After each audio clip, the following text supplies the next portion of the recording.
Dennis Rodman. When you hear that name and you think about his Hall of Fame career, what's the first thing you think about? Many will talk about his relatively subdued but fierce 7 years as a Detroit Piston, where he earned back-to-back Defensive Player of the Year awards, which helped that legendary team win back-to-back championships. Many will talk about how he became arguably the best pound-for-pound rebounder of all time, that he was a rare and dominant defensive beast by effectively being able to guard all 5 positions with his limitless energy. Seriously, guys, all 5 positions. Others will immediately talk about his time with the Chicago Bulls, which has been in the forefront recently since the premiere of The Last Dance. How the eccentric Rodman with his crazy-ass defensive hustle and scrappiness earned 3 straight rebounding titles, which played a huge role in the second Bulls three-peat. When most think of him, they probably think of the provocative and controversial and entertaining Rodman with his colorful hair, constantly getting fines and getting suspended.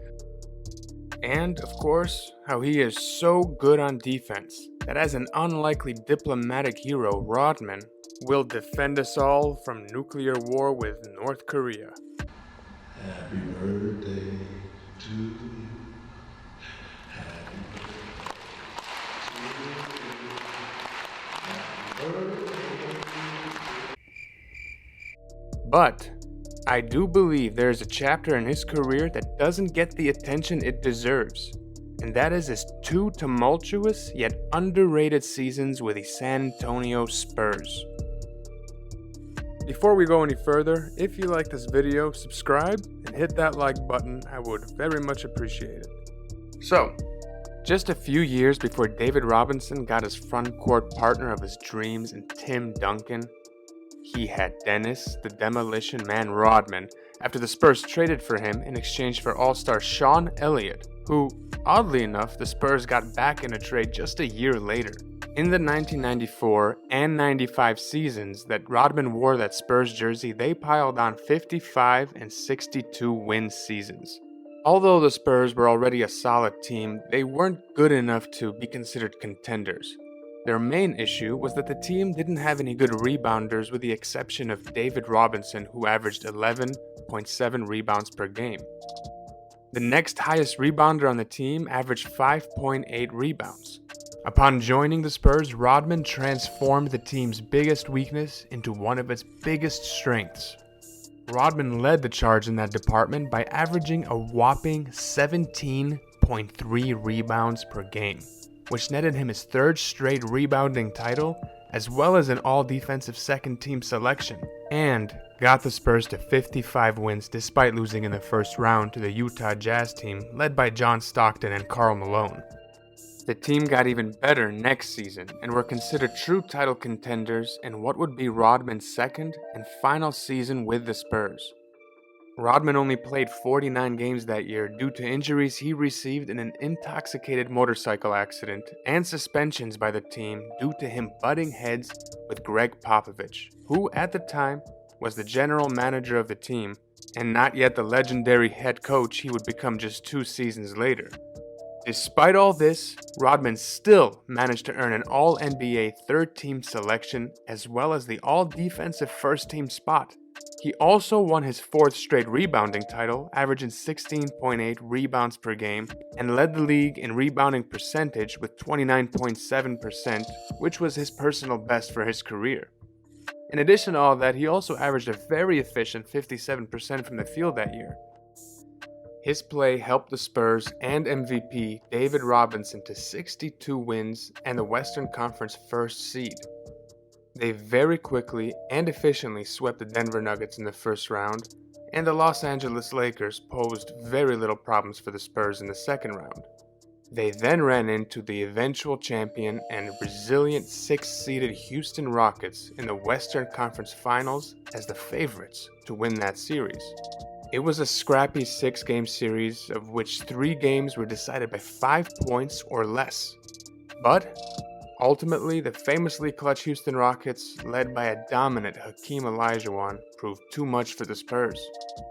The Rockets would go on to sweep Shaq and the Orlando Magic in the finals to complete probably the most unlikely defense of a championship in NBA history.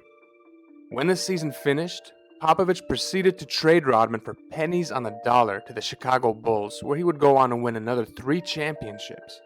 The Spurs just couldn't deal with another dysfunctional season with Dennis Rodman. Unfortunately, Rodman's time with the Spurs is overshadowed by all the drama and dysfunction he brought.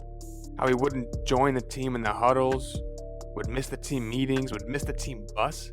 The time he headbutted Stacey King and John Stockton and refused to leave the hardwood, his temperamental relationship with the referees.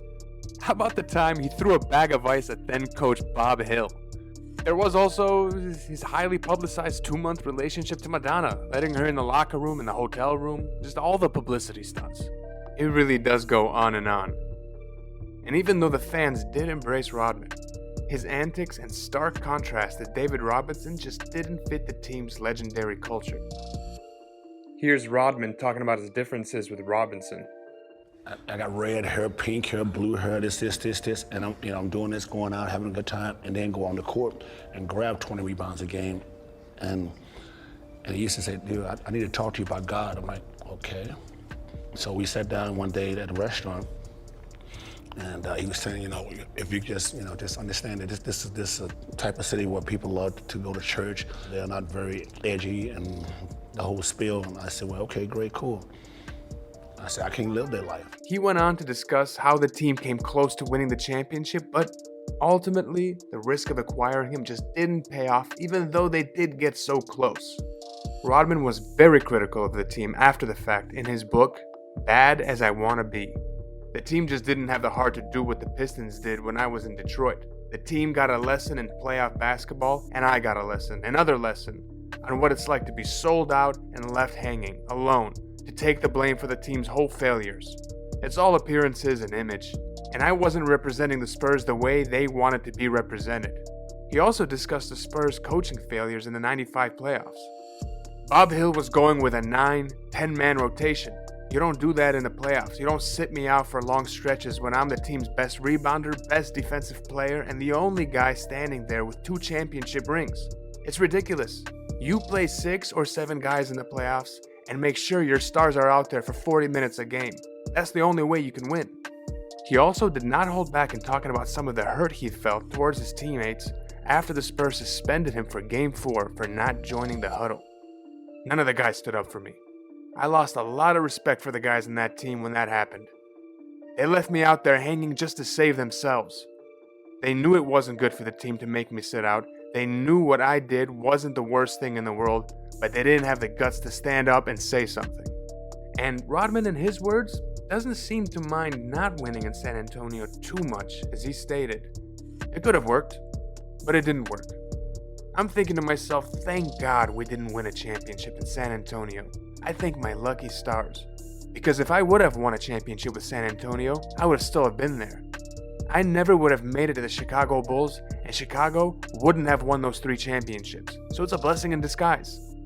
So there you have it. Right smack in the middle of his career, 2 underrated and productive seasons with the Spurs that came close to a title, but was ultimately overshadowed by all the drama and baggage that Rodman brought to the Spurs team that was ill-equipped to embrace, tolerate, and bring the best out of him. After a short and notable run with the Spurs, they moved him to the Bulls in a lopsided trade for Will Perdue. I believe that Bulls team was better equipped personnel-wise to get the most out of Rodman at that stage of his career. He would go on to win another 3 championships with the Bulls, all the while playing tenacious defense, solidifying a Hall of Fame career. Greg Popovich, David Robinson, and the Spurs would go on to fall into some unbelievable luck and land arguably the best power forward of all time in Tim Duncan just 2 seasons later and win 5 championships spread out amongst 20 consecutive playoff seasons. Hope you guys enjoyed the video. If you did, hit that like button. I'm out. Peace.